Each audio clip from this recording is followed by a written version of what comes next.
We remain steadfast in our commitment in delivering local news that matters, stories that inspire, enriching the lives of Filipinos in the Philippines and across the globe. This is your GMA Regional TV. Buong puso para sa Pilipino. Ini ang GMA Regional TV Early Edition.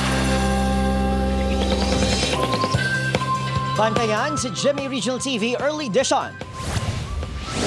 Pila ka-LGU sa Western Visayas naglunsar sa mga inisyatibo para makabulig sa mga OFW sa Israel.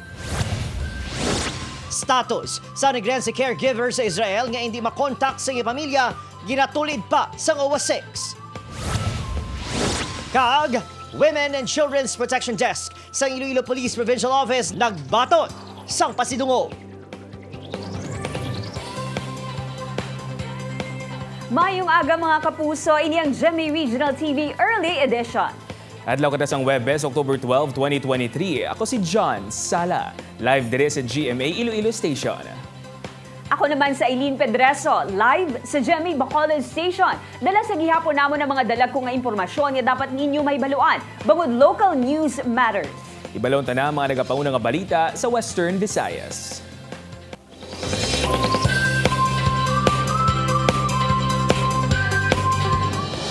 Padayon nga nakaalerto ang mga local government units sa rehiyon agud magbulig sa mga apektado nga OFW sa pungsod Israel.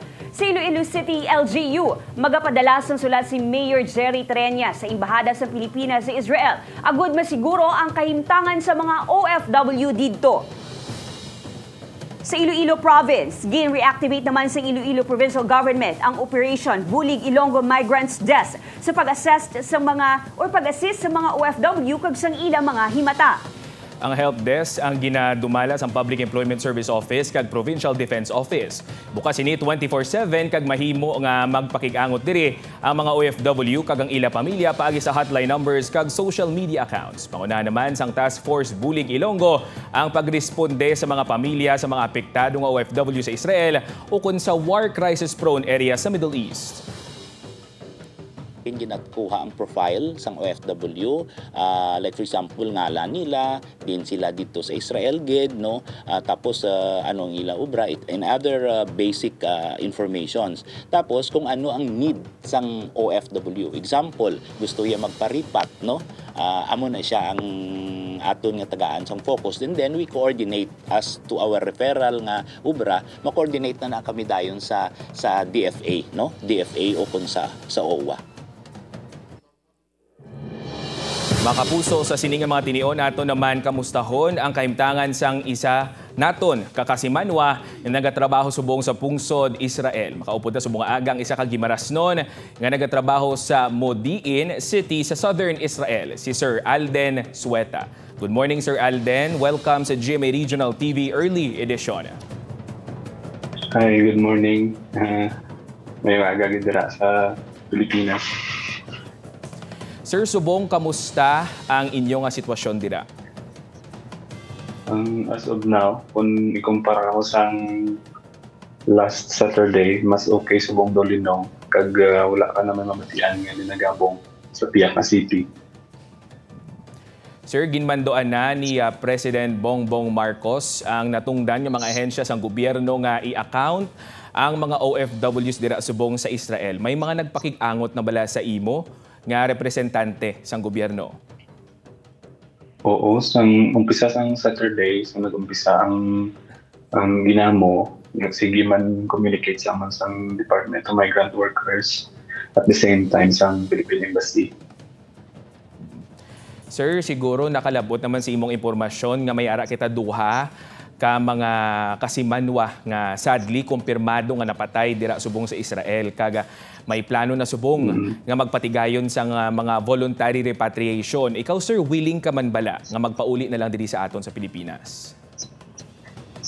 Oo, kung maglala na gid man ang sitwasyon diri, willing ko magpuli kay siyempre safety first naton nga priority diri. Even though nga nami ang opportunity diri, pero kung safety ko na gani ang pagambalan kag as of now okay man, pero kung in case nga magdala na gitman, willing ko magpulit. Sir, diri sa aton kung may mga kinagamo ara dayon ng police visibility dira subong paano ang inyo seguridad? May mga soldado bala o kung mga kapulisan dira nga regular nga nagapatrolya sa inyo lugar? Oo, kung sa mga makita mo bisan 2 AM diri 24/7 gid naga-robbing police.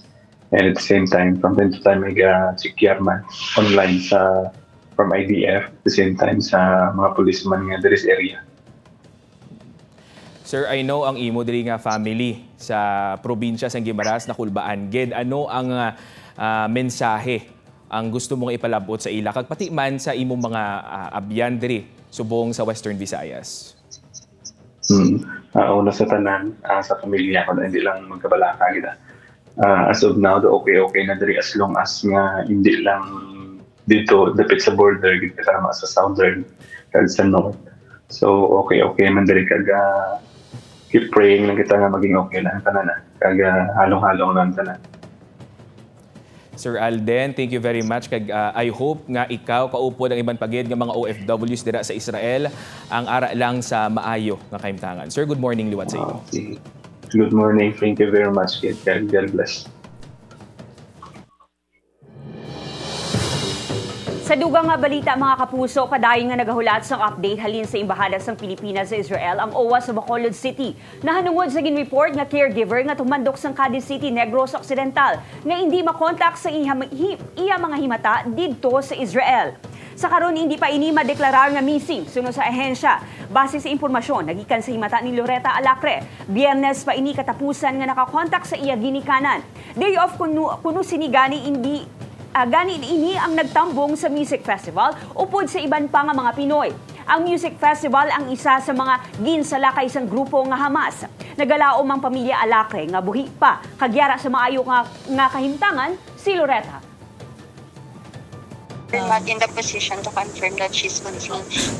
Bali, we just received a notification from her family last October 9, Monday. Then we have endorsed her kids, welfare officer sa Israel.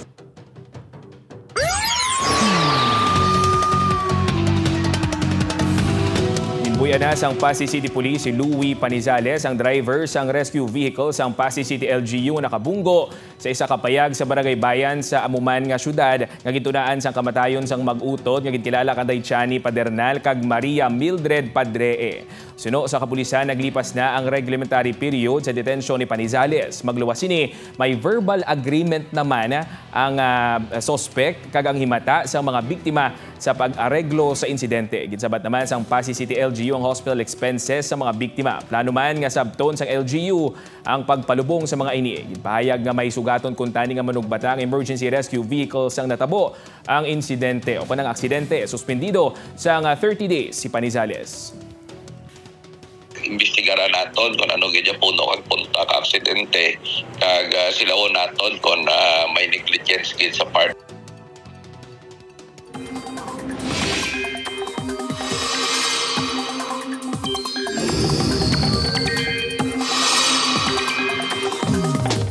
Mga kapuso, hindi lang isa kundi duha ka mga low pressure area ang ginabantayan subong sa sulod sa Philippine Area of Responsibility. Nakitaan sang Pag-asa ang isa ka LPA 860 kilometers sa sidlangan sang Eastern Visayas. Ang ikaduha naman nga low pressure area ang Yara sa 135 kilometers nakatungdan sang Coron, Palawan. Manubong tsansa sa mga LPA nga mangin bagyo. Ang LPA nga Yara sa nasidlangan sang Visayas ang ginalauman nga mangin kabahin sang trough o kon extension sang isa ka super typhoon nga may international name nga Bulaven. Sa masunod nga mga inoras amat-amat nga magapalayo sa PAR ang among super typhoon. Subong nga agalauman ang pag-ulan sa pila ka bahin sang Western Visayas base sa rainfall forecast ng Metro Weather. Magapadayon nini kag manginlapnagon karon sa hapon. Posible man ang heavy to intense rain sa pila ka mga lugar gani pwede nga magdulot ini sang pagbaha o kun landslide.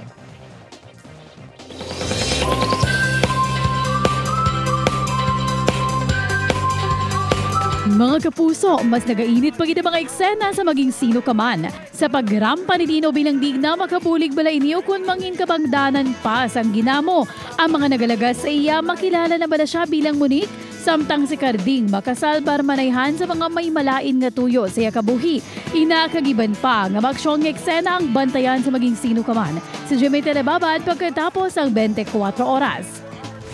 Nagkapili na at last ang abot kamay na pangarap star sa mga dugang nga makaupod nila sa hit afternoon prime series. Halin sa mga nag-audisyon, mismo ang mga cast ang naglantaw sa audition video susurin nag-reenact ang netizen sa mga eksena mismo sa serye. Excited naman si Jillian Wargagan-chan nga magkatrabaho ang mga napilian nga auditionees. Samtang malipayo naman nga nag-renew sa nga kontrata sa Kapuso Network, si Kapuso Drama King Dennis Trillo nga nagmarka man sa nga remarkable 20-year journey sa industriya. Nagtambong sa signing event sa GMA Network Chairman and CEO Attorney Felipe L. Gozon, President and COO Gilbert Duavit Jr., Executive Vice President and Chief Financial Officer Felipe S. Yalong, Senior Vice President of Entertainment Group Lily Betrasunable, punang talent manager kag CEO sa Agila Entertainment nga si Katrina Aguila.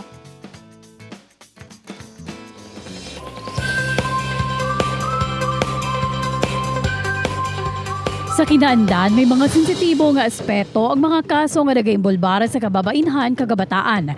Sa sining nga rason nga gintukod ang Women and Children's Protection Desk sang Philippine National Police para may mga eksperto kag nagaintindi nga among magakapot sa sining nga mga kaso. Dugang pa sini para maduso man kag maproteheran ang kinamatarong sa kababainhan kagabataan batok sa pagpangabuso. Ini ang tutukan ta sa bunga aga sa Spotlight. Sininga aga ang dalayawo naman nga hinimuan sang WCPD sang ang aton subong istoryahan kakauputang hepe sang Women and Children's Protection Desk sang Iloilo Police Provincial Office nga si Major Maria Liza Nofuente, subong man si Executive Master Sergeant Rodalyn Sorongon, Chief Clerk sang IPPO WCPP. Nga sang damlag lang, nagbaton sang pasidungog nagigan sa Southeast Asian Achievement Award. Good morning, ma'ams. Kag welcome sa GMA Regional TV Early Edition. Yes, have a safe and resilient morning, everyone. And I would like to greet our very active and very supportive new Provincial Director, si Police Colonel Ronaldo Palomo, and the IPPO's command group and IPPO staff, and of course, the WCPD from headquarters down to Municipal Police Station. Have a blessed morning, everyone. Okay, good morning man no sa tanan nga tumalanaw kag nagasubaybay sining. Ma'am, una-una gid, ano ang ining award nga inyo nabaton kag para sa ano ining nga inisyatibo sa ang aton opisina? Okay no, so ining amon award nga nabaton no halin sa Southeast Asian Achievement Award. So sa ang WCPD sang Iloilo Police Provincial Office nagbaton sang award sa kategory nga Most Outstanding and Inspiring Humanitarian Advocate Organization of the Year for the 4th Southeast Asian Achievement Awards nga ginhatag ini sang September 30 sa Manila Grand Opera Hotel. So, ini nga award, actually ang istorya wala kami sini Pormiro Cabalo. So, nag-receive kami may na-receive kami nga email. Tapos, ginbasa namon adto. Tapos, amo to nga, ma'am, do ka nami, sini we will join. Siguro, ini nga award nga ini, may kaangtanan ini sa kanagligad nga tuig nga na-receive man namon nga award. Siguro, somebody nag-endorse sa amon nga mag-join diri kay tungod tama ka nami. No? Kay kang last year sa civil service, ginpasidunggan man ang WCPD IPPO sa during the most outstanding government worker nga ginhatag sang civil service. So nagbaton man ang WCPD sang Pag-asa Award. So siguro may kaangtanan ini no. So ang amon nga mga accomplishment, so amo adto ang amon man nga gin-entry. So madamo kami accomplishment no. Isa sina, ma'am? Yes, no, mga accomplishment namon. Actually, ining mga accomplishment namon nga ini, gin-entry man namon ini sa national, no, and I'm been awarded as the best Police Commission Officer for Administration National Level. So, ini nga entry, gin-entry ko ini siya. So, number 1, accomplishment naman is the Babae Bangon Project sa Iloilo Police Provincial Office nga ginakabig naman as best practice in Iloilo Province. So ano ining Babae Bangon Project? Ini siya ang amon nga best practice nga naga-protect and naga-empower sa aton mga kababaihan. May tatlo ini siya kang objective, no? Number 1 is educate our women on the rights and rules in the society. Paano natin i-educate ang aton mga kababaihan? Siyempre, nagkakandak kita sa symposiums, lectures, dialogues, distribution of IEC materials sa aton mga kababaihan para mabalaan nilang ilang mga rights and functions and rules. Number 2 is enhance our law enforcement operations. Kung hindi natin ang aton mga kababayan, kung hindi na natin mediate ng aton nga couple, so it's time na guro kay every time balaan although ginakandak kita sa counseling kung hindi gid madala ang couple, so amo na siya ang file naton sa appropriate charges sang aton nga mga perpetrator. And last is empower our women to become productive member in our society. How do we empower our women? Syempre ginatok-tok namon at tagipusoon sang aton LGU para mabadgetan para makakandak kita sang livelihood training sa aton mga kababayan to support them financially, sir. Okay. Ma'am, aside sa mga usual cases nga ginauyatan sa kapulisan, nga dapat may ara gid sang specific nga department nga nagauyat sa mga kaso nga imbulbado ang kababainahan kag mga kabataan. Yes, sir. Actually, sir, ang WCPD is a subunit of Provincial Investigation and Detective Management Unit. So, ang kinanlan nato no ang Women and Children Protection Desk kay actually ini ang mga kababaihan balaan nahuya kung sila magkadto sa aton police station kung ang ma-entertain sila ang mga kalalakihan. Especially kung ang mga kabataan nga ini is kababaihan. So, dapat may Women and Children Protection Desk gid nga mag-handle sa ila. And take note, tandaan naton, basta cases of Women and Children Protection Desk, we observe confidentiality, sir. Okay. Sa panahon subong madamo na nga mga kababainahan ang nagapangisog, no, nga magwa para ipahibalo sa otoridad ang pagpang-abuso nga ila na eksperyensyahan. Kag may ara pagid sa gihapon galing nga nahadlok kag nahuya, ma'am. Ano ang aton mensahe sa ila? Agud mahaylo sila to come out and speak up about the abuses kila na experience. Yes, no. As the provincial WCPD sang IPPO, no, try gid naton kag ginahinyo ang tanan nga mga kababaihan naton nga nabiktima nga hindi sila magpakahuya, ikahuya ang natabo. Hindi nila sala nga na disgrasya sila. So dapat tandaan hatagan naton sang justice ang nagkatatabo sa ila. So hindi sila magkahuya-huya and ang may hotline number kami diri para nga in case of emergency pwede gid sila katawag dira sa aton nga hotline number. Okay. Major Nofuente kag kay Police Executive Master Sergeant Sorongon, thank you very much and congratulations sa aton achievement. I hope nga madamo pagid kita nga mabuligan nga mga women kag children hindi lang diri sa probinsya sang Iloilo kundi sa bugos nga Western Visayas. Ang mga dugang nga balita, bantayan sa pagbalik sa GMA Regional TV Early Edition.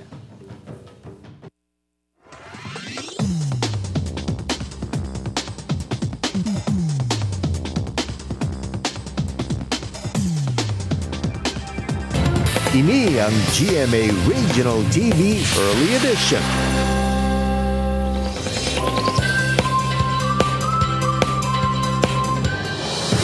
Kapuso, ipatuman sa Bacolod Traffic Authority Office ang one-strike policy sa mga madakpan nga personnel nga nagabaton sang suhol halin sa mga traffic violator. Ini matapos na monitor sang bitaw ang ginapahayag nagadata nga pagpangsuhol sang traffic violator sa mga traffic enforcer. Ang mismo team leader sang bitaw nasampulan pa. Insulto kuno ini nga makabig ilabi na nga hugot nga ginakampanya ang kontra lagay sa ilahanay.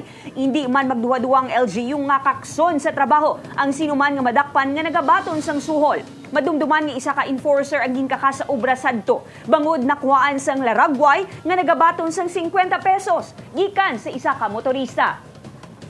Bribe mo ang aton nga mga apprehending officer para hindi pag-dayunon ang apprehension sa mo. So they can be charged of bribery. Nagwa sa pagpangusisa sa Dumangas Municipal Health Office nga posible may psychiatric problems ang mga estudyante sa Cayos National High School sa Dumangas, Iloilo. Nga ginapasuni ginposes masobra isa ka semana matapos ang maglunta ng insidente sa 5 ka mga estudyante sang Lunes. Sang hapon ginaligar nga liwat naman ini nga natabo sa 7 naman ka mga estudyante. Bangod sini, nagakahangawan na bisan ang presidente sang Parents Teachers Association sa Bulutuan. Ang mga ginaligar ginposes ang ginpaidalom anay sa modular learning. Magluwas sa nahimo na nga spiritual intervention sa Bulutuan, ipaidalo man ang mga ini sa guidance counseling, kaga plano man sang Dumangas MSWDO nga maghimo sang psychosocial intervention sa mga pamatanon kung matapos naman ang ila kaugalingon nga investigasyon. Na-investigar daw more on psychological problem wala. Kaya nga ibang galing ang mga patients ko nga may ara na nga advice nga nakapalo up na sa mga psychiatric doktor.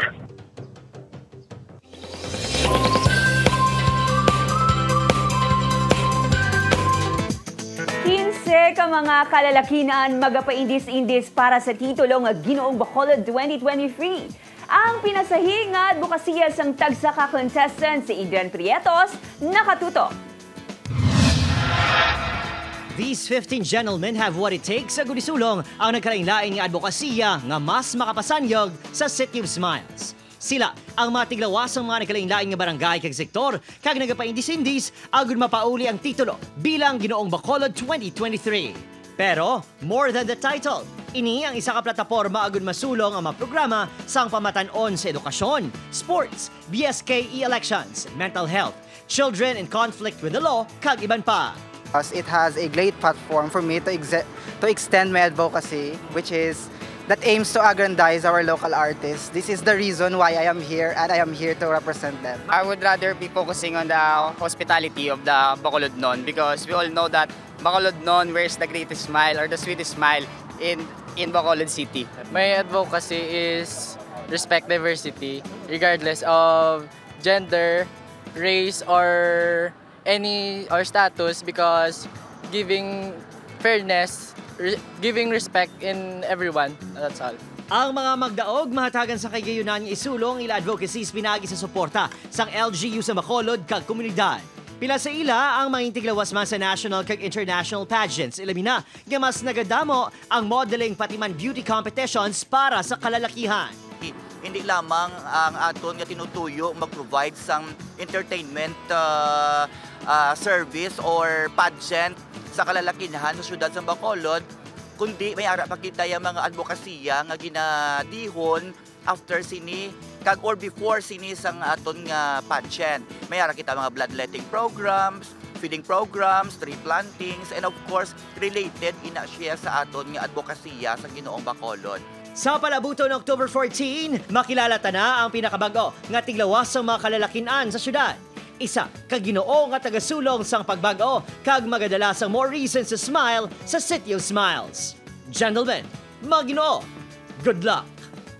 Adrian Prietos para sa GMA Regional TV Early Edition.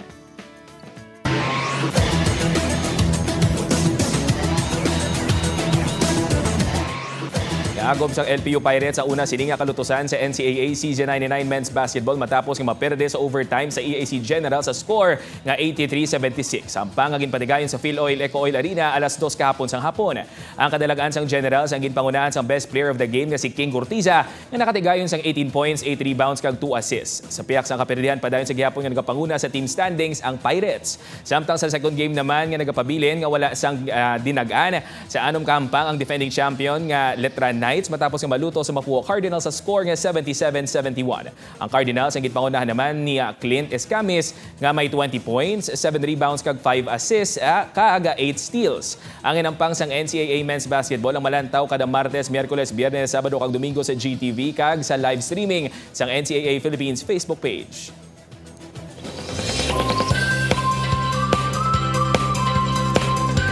Sa Sibalo Mantique, dalagko kag lain-lain nga kolor sang bato, ginabalik-balikan sa mga turista ang sikat subong nga Rainbow River, lagawan taupod si Tess Ordales.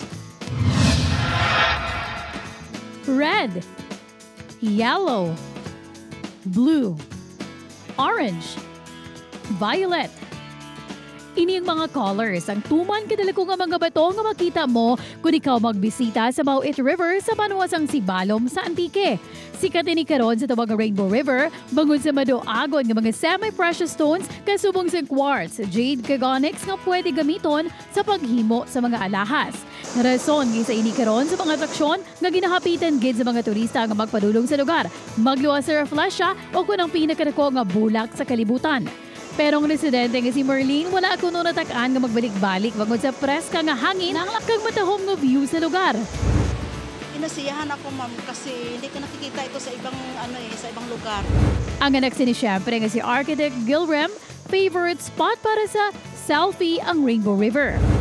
Na-miss sila kami kasi nakakamangha kasi dito lang sa lugar namin makita yung mga ganitong klaseng uri ng bato. Sunod sa Medro, ang presensya ng elements ang naghahatag sa kolor sa tagsa minerals. Sabi nila, dahil daw rich in manganese yung bayan ng Sibalom, kaya nagkaroon ng makukulay na mga bato. Bago rin sa ka-protected area ang Sibalom Natural Park, pag picture-picture lang ang pwede pero ganito bilian ng mga bisita na magkuha sa mga bato bilang souvenirs. Gani kapuso, magbisita na sa Balo sa Sibalom para makita mo man face-to-face ang ginapabugal ng Rainbow River. Tess Ordales, para sa GMA Regional TV Early Edition.